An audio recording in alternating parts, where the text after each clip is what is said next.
Question number 401। अमीरों की तुलना में गरीब बचत करते हैं, अपनी आय का अपेक्षाकृत बड़े हिस्से का, अपनी आय के अपेक्षाकृत छोटे हिस्से का। तो जो बचत होती है गरीबों की वो बहुत कम होती है, तो आंसर होगा आपका सी।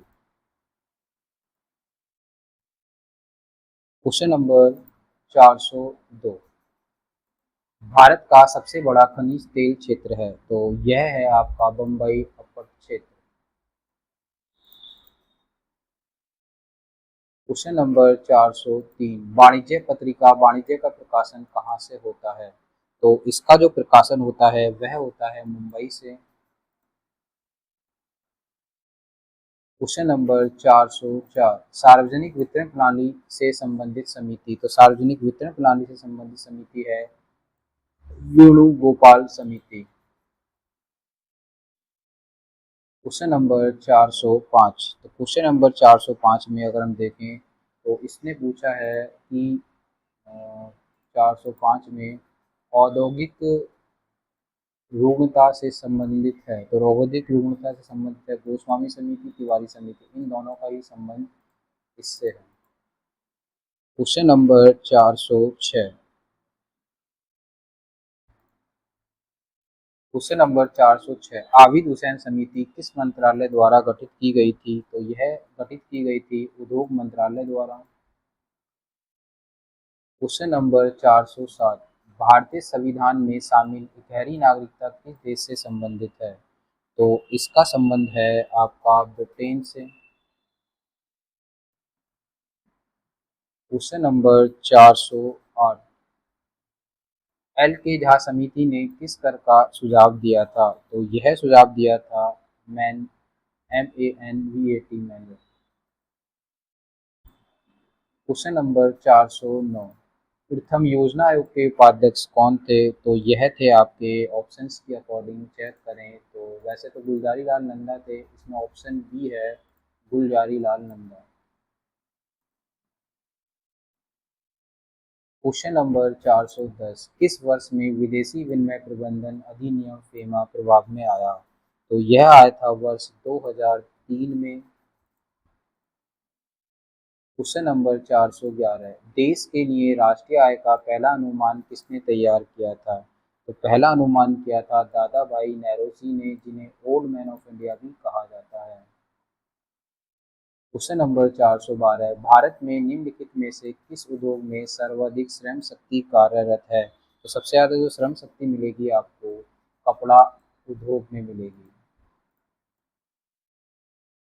Question number 413। निम्नलिखित में से किसको भारत के राजनीतिक असंतोष का जनक कहा जाता है? तो यह कहा जाता है सरदार भगत सिंह को। Question number 414। निम्नलिखित में से किससे संपत्ति की कीमतों में गिरावट आएगी? तो यहाँ जो संपत्ति की कीमतों में गिरावट आएगी अर्थव्यवस्था के अधिक चल निधि से नहीं, RBI द्वारा रिवर्स रेपो रेट की कमी से नहीं, RBI द्वारा रिवर्स रेपो रेट में वृद्धि से नहीं, तो अर्थव्यवस्था में कम चलन विधि से। तो यहाँ आंसर जो होगा आपका होगा डी। Question number 415।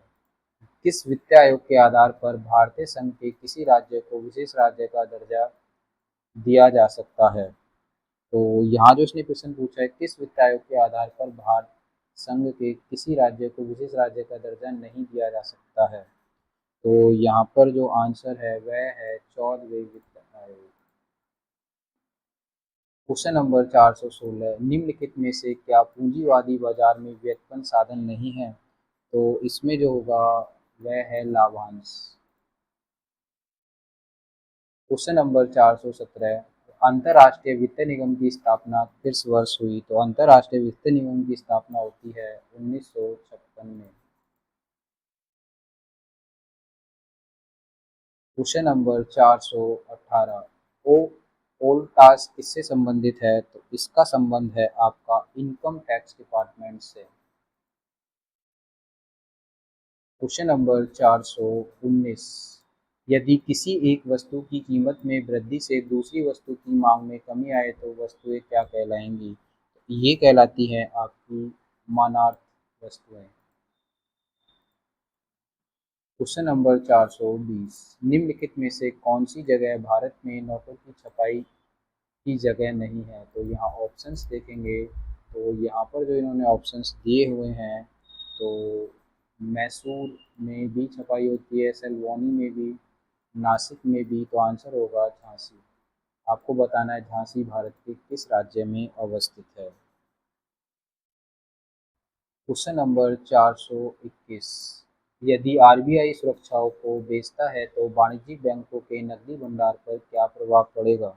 इससे वाणिज्यिक बैंक के जो नकदी प्रवाह हैं वो घट जाएंगे, क्योंकि उसे पब्लिक को पैसा देना होगा। क्वेश्चन नंबर 422, मानव विकास सूचकांक के अग्रदूत और मानव विकास सूचकांक के संस्थापक महबूब उल अमर्त्य सेन की राष्ट्रीयता क्या थी? तो यहाँ पर जो राष्ट्रीयता थी इनकी थी पाकिस्तान। क्वेश्चन नंबर आपका 423, न्यूनतम मजदूरी अधिनियम कब पारित हुआ? तो यह पारित होता है 1948 में। क्वेश्चन नंबर 424, भारत में निम्नलिखित में से कौन सी समिति ने पहली बार एलआईसी के निजीकरण और पुनर्गठन की सिफारिश की थी? तो यह सिफारिश की थी सबसे पहले मल्होत्रा कमेटी के द्वारा, समिति के द्वारा। क्वेश्चन नंबर 425, भारतीय कृषि में केएमएस क्या है? तो भारतीय कृषि में केएमएस है kharif marketing season, option C. Question number 426, OPEC के सदस्य देशों द्वारा दुनिया का कितने प्रतिशत तेल निकाला जाता है? तो ऑप्शंस में देखें तो लगभग यही देश ज़्यादा से ज़्यादा निकालते हैं, तो आधा मतलब 50%। क्वेश्चन नंबर 427, भारत में एनआरआई प्रेषण का सबसे महत्वपूर्ण स्रोत क्षेत्र निम्नलिखित में से कौन सा है? तो यह है आपका उत्तर America. Question number 428, Indian payment office का मुख्यालय कहाँ पर है? तो यह जो मुख्यालय है आपका, यह ऑप्शन के अकॉर्डिंग होगा मुंबई नहीं, हैदराबाद नहीं, चेन्नई नहीं, यह है आपका कोलकाता में। क्वेश्चन नंबर 429, प्रेरणा रणनीति और संतोष रणनीति निम्नलिखित में से किसका माध्यम है? तो यह माध्यम है आपका जनसंख्या स्थिरीकरण का। क्वेश्चन नंबर 430, बहुआयामी गरीबी सूचकांक में संकेतों की संख्या है? तो बहुआयामी गरीबी सूचकांक में संकेतों की जो संख्या दी गई है वह संख्या है आपकी 10। क्वेश्चन नंबर 431, भारतीय रुपये के लिए आईएसओ कोड क्या है? तो भारतीय रुपये के लिए आईएसओ कोड है 4217। क्वेश्चन नंबर 432, किस देश के अकाउंट सर्वाधिक सुरक्षित हैं? तो स्विस अकाउंट, स्विट्जरलैंड के अकाउंट सबसे ज़्यादा सुरक्षित माने जाते हैं और वहीं पर ब्लैक मनी जमा की जाती है। क्वेश्चन नंबर 433, निम्नलिखित में से कौन सा एक असमानता घटाने का उपाय नहीं है? तो यहाँ पर असमानता घटाने का उपाय नहीं है, तो पहले भी क्वेश्चन आ सकता है। अर्थव्यवस्था का उदारीकरण करोड़पति से हो जाएगा, भूमि विस्तार से भी होगा, न्यूनतम आवश्यकता। तो ऑप्शन है ए, आंसर होगा आपका ए। क्वेश्चन नंबर 434, अल्प विकसित देशों में गरीबी का मुख्य कारण। अल्प विकसित देशों में गरीबी का मुख्य कारण है आय में असमानता। क्वेश्चन नंबर 435, हरित सूचकांक किसके द्वारा विकसित किया गया था? तो हरित सूचकांक विकसित किया गया था, ऑप्शंस में देखें तो ऑप्शन दिया है ए, क्योटो प्रोटोकॉल नहीं, संयुक्त राष्ट्र पर्यावरण कार्यक्रम, ये इसी के द्वारा इसको जारी किया गया। क्वेश्चन नंबर 436, निम्न में से किसके द्वारा भ्रष्टाचार की लड़ाई के लिए नागरिकता की मार्गदर्शिका निकाली गई थी? तो यह जो निकाली गई थी भ्रष्टाचार की मार्गदर्शिका, केंद्रीय सतर्कता आयोग सीबीसी। आपको बताना है सीबीसी की स्थापना कब की गई थी। क्वेश्चन नंबर 437, निम्न में से कौन सा मानव विकास सूचकांक में शामिल नहीं है? तो यहाँ पर जो शामिल नहीं है, रिपीटेड क्वेश्चन है ये, तो यहाँ पर जो ऑप्शन दिया हुआ है यह होगी सामाजिक असमानता, जीवन प्रत्याशा होती है, पूर्ण साक्षरता होती है, वास्तविक प्रगति आय भी होती है। क्वेश्चन नंबर 438 भारतीय अर्थव्यवस्था के उदारीकरण का अग्रदूत किसे कहा जाता है? तो यह कहा जाता है डॉक्टर मनमोहन सिंह को। क्वेश्चन नंबर 439 मानव सूचकांक किसने बनाया था? तो यह बनाया था आपका यूएनडीपी के द्वारा। फुल फॉर्म बताइएगा, यूएनडीपी की फुल फॉर्म क्या है? क्वेश्चन नंबर 440 ऐसी अर्थव्यवस्था को क्या कहते हैं जिसका शेष विश्व से कोई संबंध नहीं होता है? तो इसे बंद अर्थव्यवस्था कहते हैं। इसका उदाहरण आपको मिलेगा जैसे उत्तरी कोरिया। क्वेश्चन नंबर 441 जीवन बीमा निगम की कौन सी पॉलिसी विशेषतः बच्चों के हितार्थ नहीं है? तो यह जो पॉलिसी है वह है सुकन्या बच्चों के लिए है, जीवन छाया भी है, किशोर भी है, जीवन सुरक्षा बच्चों के लिए नहीं है। क्वेश्चन नंबर 422 बीमा विनियामक एवं विकास प्राधिकरण का मुख्यालय कहाँ पर है? तो यह मुख्यालय आपको मिलेगा हैदराबाद में। Question number 443 R N Malhotra समिति ने किस क्षेत्र से संबंधित सुधारों की रिपोर्ट प्रस्तुत की थी? तो यह की थी बीमा क्षेत्र से संबंधित सुधारों की रिपोर्ट। क्वेश्चन नंबर 444 भारतीय स्टॉक बाजार का विनियमन और पर्यवेक्षण किसके द्वारा किया जाता है? तो यह जो किया जाता है आपका, यह किया जाता है सेबी के द्वारा, security exchange board of India. तो यहाँ ऑप्शन होगा सी। क्वेश्चन नंबर 445 भारतीय प्रतिभूति एवं विनिमय बोर्ड की स्थापना कब हुई? तो यह होती है 1998-88 में। क्वेश्चन नंबर भारतीय प्रतिभूति एवं विनिमय बोर्ड को किस एक अध्यादेश द्वारा वैधानिक दर्जा दे दिया गया था? तो यह जो दर्जा दिया गया था ये 1992 में दिया गया था। तो यहाँ जो ऑप्शन होगा वह होगा B. Question number 447 bull and bear शब्दावली का संबंध किससे है? तो बुल एंड बियर शब्दावली का जो संबंध होगा वह होगा आपका इसमें दिया हुआ है स्टॉक मार्केट से। क्वेश्चन नंबर शेयर बाजार पर प्रभावी नियंत्रण के लिए किसको रखा गया है? तो वही एकमात्र संस्था आपकी हो जाएगी सेबी को। तो आंसर होगा सेबी। क्वेश्चन नंबर 449 भारत में मान्यता प्राप्त स्टॉक एक्सचेंज की संख्या कितनी है? तो यह संख्या है आपकी 20। क्वेश्चन नंबर 450 भारत का सबसे पुराना स्टॉक एक्सचेंज? तो यह है आपका Bombay stock exchange. Question number 451 Bombay stock exchange की स्थापना? तो यह होती है 1875 में। क्वेश्चन नंबर 452 एनएसई की स्थापना की संस्तुति किसने की थी? तो ये थी फेरवानी समिति की सिफारिश पर। Question number Bombay stock exchange का शेयर मूल्य सूचकांक? तो बॉम्बे स्टॉक एक्सचेंज का जो शेयर मूल्य सूचकांक है, तो क्वेश्चन में हम देखें तो क्वेश्चन है 453।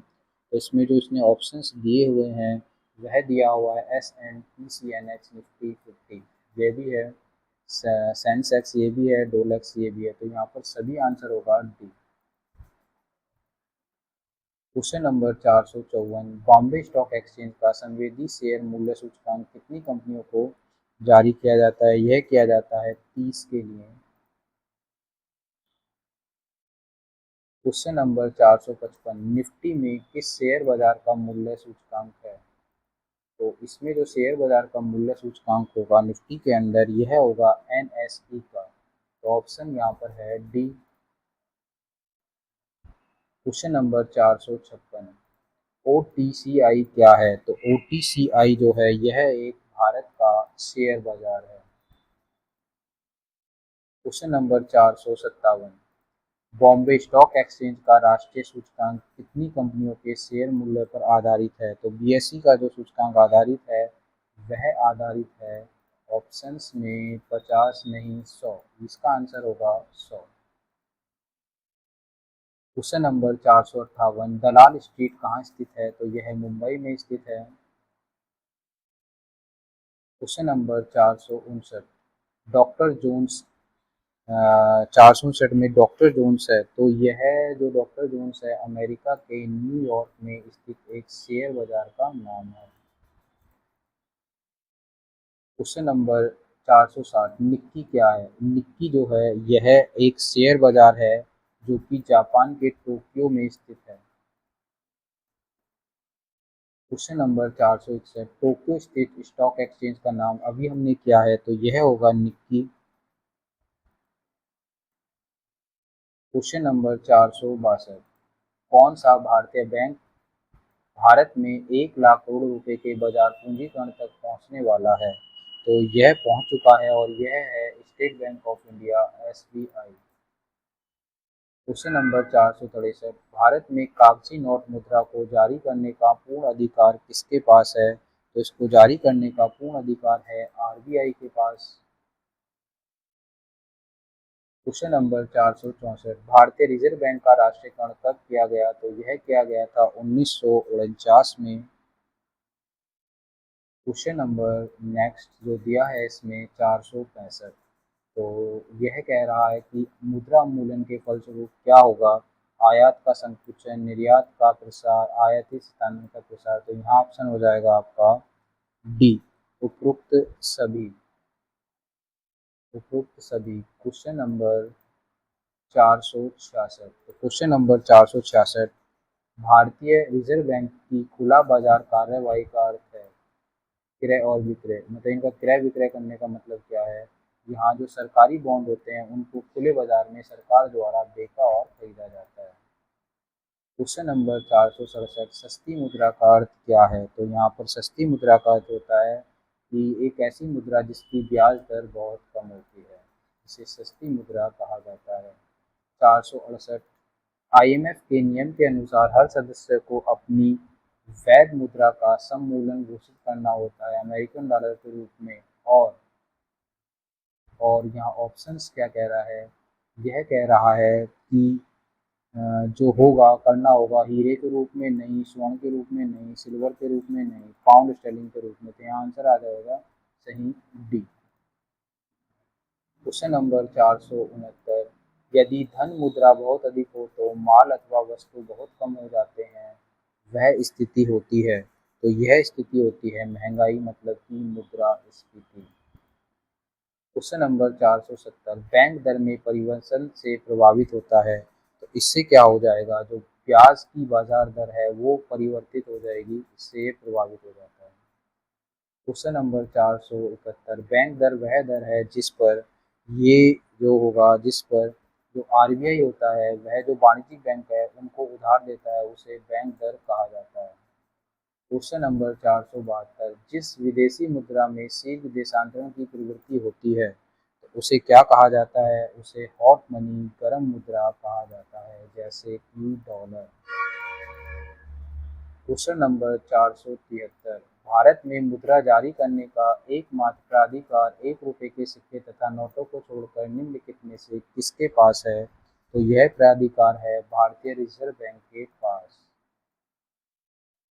क्वेश्चन नंबर 474 वित्तीय सुधारों पर नरसिम्हन समिति ने स्थापित करने का सुझाव दिया था। तो नरसिम्हन समिति जो सुधार देती है बैंकिंग संरचना पर 4 स्तरीय, याद रखिएगा 4 स्तरीय सुधार की बात की थी। क्वेश्चन नंबर 475 सरकार अर्थ रुपये ऋण लेती है। तो सरकार अर्थ रुपये जो ऋण लेती है वह आपका क्वेश्चन नंबर 475 में तो रुपये ऋण लेती है। तो यहाँ जो ऑप्शन होगा वह है आपका जो बैंकों का बैंक है आरबीआई। क्वेश्चन नंबर 476 निम्नलिखित में से किसको वास्तविक मजदूरी वेतन का प्रमुख निर्धारित माना जाता है? तो यह जो निर्धारित माना जाता है मुद्रा की क्रय शक्ति को माना जाता है। क्वेश्चन नंबर 477 निम्नलिखित भारतीय बैंकों में से कौन सा एक राष्ट्रीयकृत बैंक नहीं है? तो यहाँ पर बैंक पहले देख लेते हैं ऑप्शन में। तो ऑप्शन में है आपका विजया बैंक है, कॉरपोरेशन बैंक है, देना बैंक है, ये फेडरल बैंक नहीं है। आपको कमेंट बॉक्स में बताना है ये फेडरल बैंक किस कंट्री देश का बैंक है। क्वेश्चन नंबर 478 भारत में राष्ट्रीय आवास बैंक निम्नलिखित में से किसकी एक पूर्ण स्वामित्व वाली समांशी के रूप में स्थापित है? तो यह जो स्थापित है आपकी आरबीआई के रूप में स्थापित है।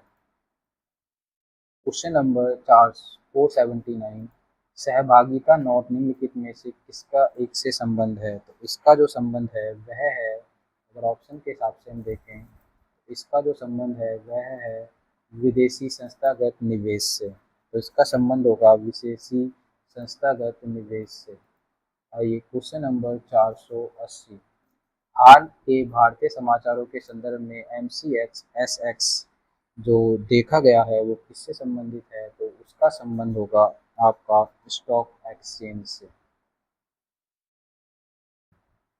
Question number 481। Question number 481। वह कौन सा बैंक है जिसने कृषकों के पास आसानी से पहुंच के लिए किसान क्लब बनाया था? वो बनाया था RBI ने। Question number 482। वह कौन सा बैंक है जिसने कृषकों के पास आसानी से पहुंचने के लिए किसान क्लब बनाया था? तो ये रिपीट हो चुका है क्वेश्चन, तो आंसर वही होगा क्षेत्रीय ग्रामीण बैंक। Question number 483। भारत में रुपए का उन्मूलन पहली बार जिस वर्ष किया गया था? तो सबसे पहले रुपए का उन्मूलन होता है आज़ादी के जस्ट बाद 1949 में। तो यहाँ आंसर होगा 1949। Question number 484। निम्नलिखित में से किस वित्तीय वर्ष में भारतीय रुपए का दो बार अवमूल्यन हुआ है? तो आप देखिएगा जब हमारी अर्थव्यवस्था को खोल दिया गया उस टाइम पर इसका अवमूल्यन किया गया। Question number 485। भारतीय रिजर्व बैंक के द्वारा नकद कोष अनुपात में कमी की जाती है तो इसका 60 पर क्या प्रभाव किया जाएगा?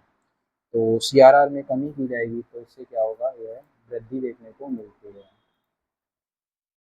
Question number 486। भारतीय जीवन बीमा निगम LIC की स्थापना कब हुई? तो यह होती है 1956 में। क्वेश्चन नंबर क्वेश्चन नंबर आपका नेक्स्ट 487।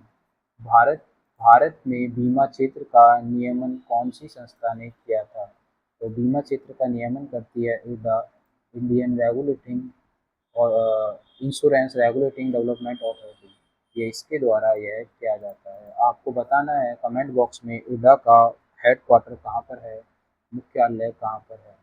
Question number 488। भारत के मुद्रा एवं साख नियंत्रण किया जाता है? तो मुद्रा एवं साख नियंत्रण जो किया जाता है वह एक ही संस्थान है RBI के द्वारा किया जाता है। यह किया जाता है किसके द्वारा? RBI के द्वारा किया जाता है। Question number 489। तो इसमें 489 में कह रहा है भारत में मौद्रिक नीति कौन बनाता है? तो भारत में मौद्रिक नीति जो बनाता है वह RBI के द्वारा बनाई जाती है। Question number 490। मुद्रा आपूर्ति किसके द्वारा नियंत्रित की जाती है? तो मुद्रा आपूर्ति नियंत्रित की जाती है, तो यहाँ ऑप्शन हम देखेंगे तो यह नियंत्रित की जाती है मुद्रा की आपूर्ति RBI के द्वारा बैंकों का बैंक। और यहाँ पर क्वेश्चन नंबर 491। भारत में ग्रामीण अवस्थापन विकास कोष कार्यक्रम को क्रियान्वित करने वाली मुख्य संस्थान। तो इसको मुख्य संस्थान है आपका नाबार्ड। ग्रामीण अवसंरचना के लिए नाबार्ड और नाबार्ड काम करता है। Question number 492। भारत में दशमिक प्रणाली कब आरंभ हुई? ये वो दशमलव प्रणाली है जहाँ रुपए को 100 पैसे में बांट दिया जाता है। तो ये दशमलव प्रणाली जो भारत में लागू होगी 56 में बनी थी और ये 57 में आपकी लागू कर दी गई थी। Question number 493। ग्रामीण बैंकों के कार्यकारी समूह की सिफारिशों के फलस्वरूप शुरू में 5 ग्रामीण प्रादेशिक बैंक स्थापित किए गए थे। तो ये जो शुरुआत में किए गए थे यह किए गए थे 1975 में। Question number 494। Federal reserve bank किस देश का एक बैंक है? तो यह है USA का बैंक, अमेरिका का। Question number 495। भारत में निजी क्षेत्र का बैंक निम्न में से कौन सा एक है? तो भारत में निजी क्षेत्र का जो बैंक है वह है कोटक महिंद्रा बैंक, बाकी ये राष्ट्रीयकृत बैंक है। Question number 496। क्वेश्चन नंबर 496 में हमारे देश में बैंकों द्वारा सामान्यतः अधिकतम कितनी अवधि के लिए घरेलू सावधि जमाओं को स्वीकार किया जाता है? तो यह 10 वर्ष के लिए है। तो अधिकतम जो है यह कितना है आपका 10 वर्षों के लिए। क्वेश्चन नंबर 497, निम्नलिखित में से कौन माल के आयात हेतु विदेशी विनिमय को स्वीकृति देता है? तो यह जो स्वीकृति देगा वह देगा RBI, reserve bank of India. 498, Bharat में ट्रेजरी बिल बेचे जाते हैं। जो ट्रेजरी बिल बेचे जाते हैं वह RBI के द्वारा बेचे जाते हैं। क्वेश्चन नंबर 499, भारत में व्यापारिक बैंकों की देनदारी के घटकों में निम्नलिखित में से सबसे महत्वपूर्ण है? तो यहाँ जो सबसे महत्वपूर्ण है वह है सावधि जमा धनराशि। तो आंसर होगा यहाँ पर सी। क्वेश्चन नंबर 500, क्वेश्चन नंबर 500 में कह रहा है ये अल्पकालिक सरकारी प्रतिभूति पत्र को क्या कहा जाता है? तो इसको कहा जाता है ट्रेजरी बिल।